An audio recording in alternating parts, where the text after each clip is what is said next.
कहा जाता है कि द्वारस सिर्फ चाय बागान के लिए ही मशहूर नहीं है। यहाँ द्वारस इलाके में द्वारस के बेटे बेटियों में प्रतिभा की कमी नहीं है। इसका उदाहरण आप देख सकते हैं कि कई हमारे प्रतिभावान लड़के लड़कियाँ हर क्षेत्र में अपना मुकाम हासिल कर रहे हैं। वहीं कोरोना काल में बेहतरीन सेवा के लिए इन्हें कलकत्ता बोलो टीवी की ओर से पुरस्कृत किया गया था और साथ ही ये विकलांगों के लिए और कई सामाजिक कार्य करती हैं।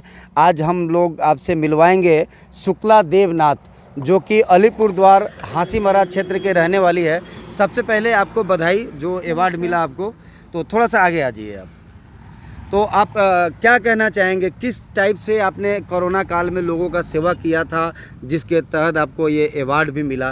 तो कैसी अनुभूति रही लोगों की सेवा में? क्या आपको देखा जाता है कि लड़की लोग अपने करियर बनाने के लिए लगे रहते हैं, वहाँ आप समाज सेवा में लगी हुई है, तो क्या कहना चाहेंगी? एक्चुअली मुझे बचपन से ही समाज सेवा करना अच्छा लगता है। मैं छोटा से ही मतलब जब मैं स्कूल जाती थी तब मैं सोचती थी आज किसका चेहरा में मैं खुशी लाऊं। तो मेरा पापा कहते हैं कि शिक्षा में सिर्फ ज्ञान नहीं होता है, शिक्षा में और एक चीज़ मिलित होता है, वो है कि ह्यूमन बीइंग, हम कैसे किसको चेहरा में खुशी ला सके। तो आजकल देखा जाता है कि तुम्हें कितना मार्क्स मिला, मगर मेरा फैमिली, मेरा पापा, मेरा गार्जियन कहते थे आज तुम किसके चेहरे में खुशी लाया। तो जो शिक्षा मुझे परिवार से मिला तो उस बीच मुझे लगा कि नहीं, मार्क्स इम्पोर्टेंट नहीं है, इम्पोर्टेंट है आज मैंने कितने आदमी को खुशी दिया। तो इस बीच जब कोरोना आया तो मुझे लगा मैं जो होम ट्यूशन करती थी, मैं जो बच्चे लोगों को पढ़ाती थी, जो पैसा मुझे रोज़गार होता था, मुझे लगा कि उस पैसा से मैं अगर किसी को कुछ हेल्प कर सकूं, कोई एक आदमी को भी अगर खुशी दे सकूं, ऐसा करके जब कोरोना आया तो मेरा गांव में बहुत सारा ऐसे थे कि जो लोग भूटान में भिक्षा मांगने जाते थे। तो मैं उन लोग, तो कोरोना टाइम में उन लोग भिक्षा मांगने जाने नहीं सका, तो मैं उन लोगों का घर तक गया। उन लोग को जो लोग मतलब जिनके पास रोज़गार नहीं है, ऐसे अपंग लोग हैं जो भिक्षा मांगकर अपना जीवन यापन करते हैं, ऐसे लोगों को ही आपने क्यों चुना? ऐसे लोगों को मैंने कैमरा की तरफ देख के बोलिए। ऐसे लोगों को मैंने इसलिए चुना क्योंकि उन लोग तो भिक्षा मांगने जाते थे भूटान में, और जब कोरोना आया तब तक तो कोई घर से नहीं निकलते थे ना, तो उन लोग को कौन सेवा करेगा, उन लोग भिक्षा भी मांगने नहीं जा सकते थे। तो मुझे लगा उन लोगों को ज़रूरी है, इसलिए मैं उन लोग का घर तक पहुँची और उन लोगों को मैंने राशन पानी ये सब देने का कोशिश किया। और सैनिटरी नैपकिन से लेके मास्क से लेके, फिर कुछ मुसलमान भाई बहन लोग थे, जब ईद आया तो उन लोग तो बेरोज़गार होके बैठे थे, तो उन लोगों को ईद में मैंने सेवा दिया। और ईद के जो भी उन लोगों का प्रोग्राम का फेस्टिवल का सामान है वो सब, फल, फिर दूध, सेवई, मैंने वो सब अपना ही होम ट्यूशन का रोज़गार से दिया। अमृत उत्सव जो चल रहा है अभी भारत का, 15 अगस्त 2 दिन पहले भारत के स्वतंत्रता दिवस मनाया गया। इस पीरियड में भी आप यहाँ के विकलांगों को लेकर कुछ मुहिम चला रही हैं और कई कार्यक्रम आप किए। क्या आदिवासी महिला जो बच्चियाँ हैं उन लोगों को आप प्रशिक्षित कर रही हैं ब्यूटिशियन कोर्स के लेकर, तो ये कहाँ से ये आपके अंदर में आया जो इस तरह का काम कर रही है? आपकी प्रेरणा कहाँ से आया? एक्चुअली मैं कुछ आदिवासी लड़की लोगों को ट्यूशन पढ़ाती थी जो क्लास 10, 12, तो उन लोगों को मैं ऑल सब्जेक्ट पढ़ाती थी। तो मैंने देखा लड़की लोग तो सजने संवरने में हर लड़की को इच्छा होता है, मगर पार्लर जाके उन लोगों को 25-30 हज़ार इन्वेस्ट करना, क्योंकि उन लोग तो मजदूर फैमिली से है, घर बाहर का फेर में उन लोगों का सपना पूरा नहीं हो पाता है। तो मुझे तो ब्यूटी पार्लर का कोर्स आता है, तो मैं अगर अपना विद्या उन लोगों को दान करूं तो उन लोग, हमारा घर का लड़की घर में ही रहेगा, और जबकि उसका मम्मी पापा चाय बागान में हजीरा सिस्टम काम करता है, तो उस बीच उन लोग 20-30 हज़ार दे के कैसे पार्लर सीखेगा। तो मेरा जो विद्या है मुझे लगा उन लोगों को मैं दूँ तो मेरा घर का लड़की घर में ही रहेगा। और ऐसे भी तो, और ये जो आप बच्चियों को, लड़कियों को, जो ये महिलाओं को जो ये ब्यूटिशियन का कोर्स आप सिखा रही हैं, इसके लिए ये आपको सिखाने में भी खर्च लगता है, तो ये कहाँ से आप अनुदान, कहीं से कोई संस्था से आपको कुछ हेल्प अभी तक मिला है? नहीं, मुझे कोई संस्था से हेल्प नहीं मिला है।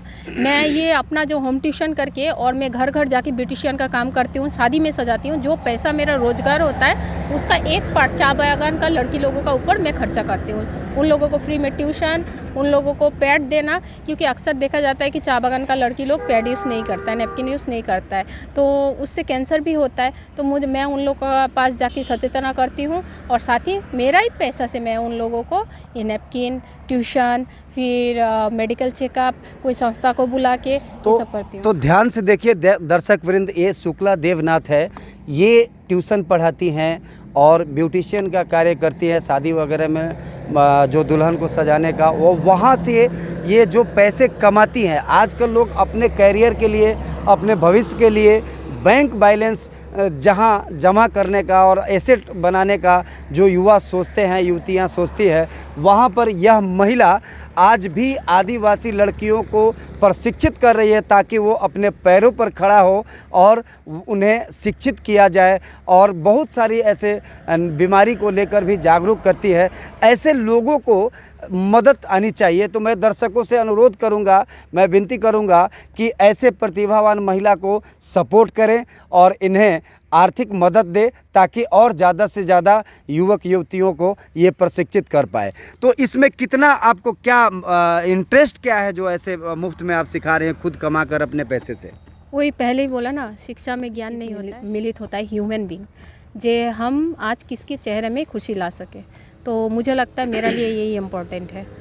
तो क्या क्या आप सिखाती हैं आदिवासी लड़कियों को, चाय बागान के महिलाओं को क्या क्या सिखाती हैं? थोड़ा सा हमारे दर्शकों को बताइए। मैं उन लोगों को threading, facial, bleach, manicure, pedicure, waxing और makeup, bridal makeup, HD makeup जो आज का फैशन है, जो उन लोग शादी में भी सजाएगा ना तो 10,000 तो उसका घर में आएगा।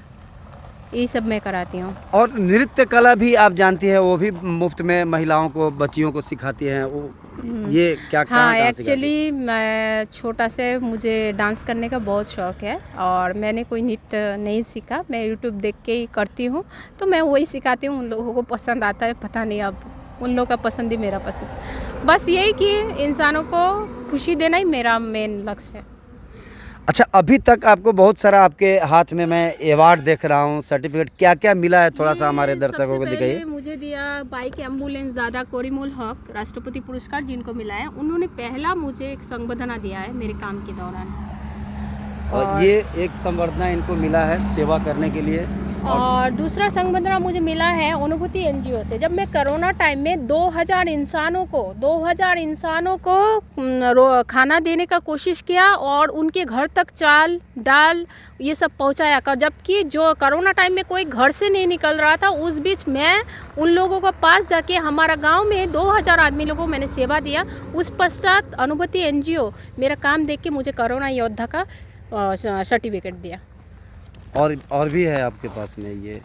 और ये है मेरा द्वारस की शुक्ला देवनाथ ने जी बंगला चैनल में जीता दूसरा पुरस्कार। जी बंगला चैनल में आपने दूसरा पुरस्कार जीता था। ये पुरस्कार के साथ में इसको दिखाइए, फोकस कीजिए, तो देख रहे हैं ये जी बंगला से इनको दूसरा पुरस्कार। ये जो आपको जी बंगला से जो पुरस्कार मिला, ये पुरस्कार किस लिए आपको मिला, क्या काम के लिए? एक्चुअली मेरा काम देख के दीदी नंबर 1 जी बंगला, तो वहाँ से आदमी आया था, फिर मुझे बोला कि आपका जो काम है आपको हमारा दीदी नंबर 1 में बुलाया गया। तो अगला दिन ही मेरे पास ऐसा फ़ोन आया तो मुझे जाना पड़ा वहाँ पर। और तब मेरा बहन का भी ऐसा परिस्थिति, तब मेरा बहन को हॉस्पिटल लेके जा रहा है, उसका ओवरी में ट्यूमर था। तो मम्मी बोला कि नहीं, जब ऐसे फ़ोन आया तो तुम्हें जाना चाहिए। फिर मेरा बहन को छोड़ के उस दिन मैं इधर दीदी नंबर 1 और इधर मेरा बहन हॉस्पिटल, ऐसा फिर भी आपने वहाँ गया। हाँ। तो और आपके पास में और भी एक और पुरस्कार का? ये मुझे इंटरनेशनल बुक ऑफ रिकॉर्ड में मेरा नाम आया है, यंगेस्ट सोशल वर्कर। तो आप द्वारस की इस बेटी से मिल रहे हैं जिनका नाम है Shukla Devnath. Youngest lady, young युवती को इंटरनेशनल पुरस्कार से भी इनको नवाजा गया है। और हम चाहेंगे कि द्वारस के भी सोशल वर्कर और प्रशासनिक अधिकारी आगे आए और ऐसे प्रतिभावान युवतियों को सपोर्ट करें, ताकि ऐसे हमारे इस द्वार्स में ऐसे अनुभूति और ऐसे हीरा को हम पहचानें और इनको काम करने का हौसला मिले। तो अभी तक के कार्यक्रमों में आपको किस किस तरह से सपोर्ट किसी का मिला है या आप खुद कर रही हैं? नहीं, मुझे अभी तक किसी का सपोर्ट नहीं मिला। मैं अपना ही इंडिविजुअल खुद के रोज़गार से दूसरे को सेवा देती हूँ। आगामी दिनों का आपका लक्ष्य क्या है, क्या करना चाहती है? आपका अभी कुंवारी हैं, आपकी विवाह भी नहीं हुआ है, फिर भी आप अपने स्वरोजगार से लोगों की सेवा दे रही है। आगामी दिनों का आपका क्या रोड मैप क्या है? देखिए, ज़िंदगी तो मतलब मैं समझती हूँ ज़िंदगी तो एक ही है, उसमें से जो रोज़गार होता है, जो संचय होता है, अगर किसी के लिए कुछ किया जाए तो आगामी दिन मैं अपने गांव में हॉस्पिटल खोलना चाहती हूँ, क्योंकि हमारे गांव में ना अच्छा हॉस्पिटल नहीं है। और एक एम्बुलेंस फ्री करना चाहती हूँ, क्योंकि चाय बागान का माँ लोग ना जब प्रसव होता है बहुत तकलीफ़ होता है, एम्बुलेंस एक ही है। आप अपना परिचय दीजिए, आपका कहाँ घर है और कौन से जगह पे आप रहती हैं? नमस्कार, मैं शुक्ला देवनाथ, मैं न्यू हसीमारा का रहने वाली हूँ। मैं न्यू हसीमारा अलीपुरद्वार डिस्ट्रिक्ट का कालचिनी ब्लॉक एक छोटा सा गांव है जिसका नाम है हसीमारा, न्यू हसीमारा सुभाषपल्ली में मैं रहती हूँ। तो देखिए दर्शक बिंद, एक युवती, आपका उम्र क्या होगा? अभी मेरा उम्र है 35 और मैं मास्टर डिग्री बीएड की हूँ। मास्टर डिग्री बीएड की हुई है, 35 साल की इनकी उम्र हो गई है, लेकिन इन्होंने अपने वैवाहिक जीवन के तरफ ध्यान नहीं दिया और इन्होंने विवाह नहीं किया है। और इनका सपना है कि अपने इलाके में एक बढ़िया सा हर सुविधा से लैस अस्पताल बनवाए। और ईश्वर से मैं प्रार्थना करता हूं कि आपकी इच्छा पूर्ण हो। और मैं सरकार से भी, पश्चिम बंगाल सरकार के मुख्यमंत्री से भी अपील करता हूं कि ऐसे प्रतिभावान महिलाओं को आप प्रोत्साहित करें, इन्हें सहयोग करें। और दीदी तो काफ़ी विकासमूलक कार्य कर रही हैं। क्या उम्मीद है आगे आपको इस खबर के बाद कुछ सहायता मिलेगा प्रशासनिक अधिकारियों से या सरकार से? मैं चाहती हूँ, हाँ, सरकार से मुझे सहायता तो चाहिए। मैं चाहती हूँ कि आप लोग आइए, हाथ बढ़ाइए। और देखिए, मैं एक डुअर्स का लड़की हूँ, कुछ करना चाहती हूँ समाज के लिए, इंसानों के लिए, तो मुझे सहायता करिए। प्रशासन से भी मेरा यही विनती है कि मैं तो चाय बागान घूम घूम के काम करती हूँ, आइए, मेरा हाथ को थामिए और मेरा जो लक्ष्य है उसको हम सब मिल के आगे बनाते हैं। आपका कोई एनजीओ वगैरह कुछ है कि ऐसे ही काम करती है? नहीं, मेरा कोई एनजीओ नहीं है। मैं अपना रोज़गार से समाज के लिए कुछ करती हूँ। और सबसे बड़ा चीज़ है, देखिए, छोटा से जो मैं बड़ी हुई हूँ, मेरा 12 किलो वेट से 18 किलो वेट हुआ है। समाज के किसी न किसी व्यक्ति का तो दाय है। एक मूची जो मेरा चप्पल सिलाता है, मैं उनको भी थैंक यू बोलती हूँ। उन्होंने चप्पल सिलाया बोल के तो मैं पहनी ना, तो मैं समाज का दायबद्ध हूँ बोल के मैं समाज सेवा करती हूँ। आपको बहुत बहुत शुभकामना। हमारी पूर्ण सहयोग रहेगी और लोगों से प्रार्थना करेंगे कि ऐसी प्रतिभावान महिला का सपोर्ट करें और इन्हें प्रोत्साहित करें। जय हिंद, वंदे मातरम। आपको बहुत बहुत धन्यवाद। Thank you.